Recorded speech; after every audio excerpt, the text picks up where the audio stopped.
தாய் தமிழ் உறவுகளுக்கு வணக்கம். தேர்தல் ரிசல்ட் வந்தவுடன் அரசியலிலிருந்து விலகுகின்றார்.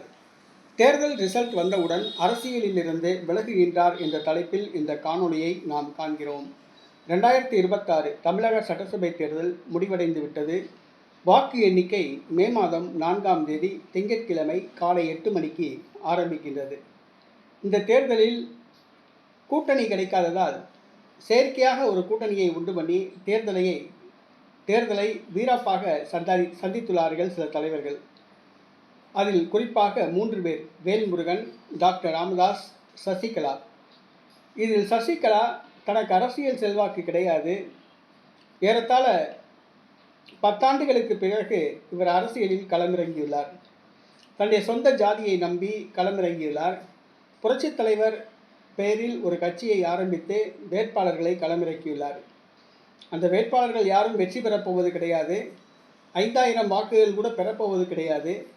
தானும் அரசியலில் இருக்கிறேன் என்பதை காண்பிப்பதற்காக அவர் களமிறங்கியுள்ளார்.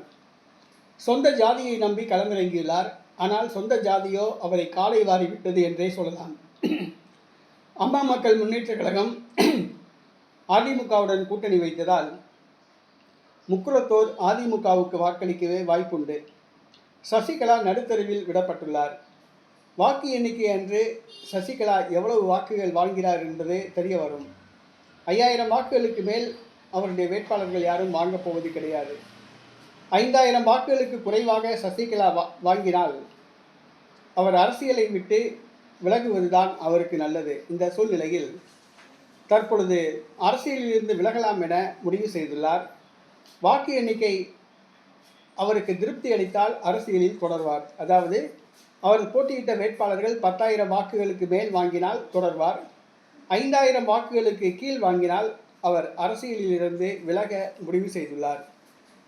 வாக்கு எண்ணிக்கை நடைபெறும் பொழுதே இந்த அறிவிப்பை வெளியிட திட்டமிட்டுள்ளார். சசிகலா வயதாகிவிட்டது. அவர் வீட்டில் ஓய்வெடுப்பதுதான் அவருக்கு நலம்.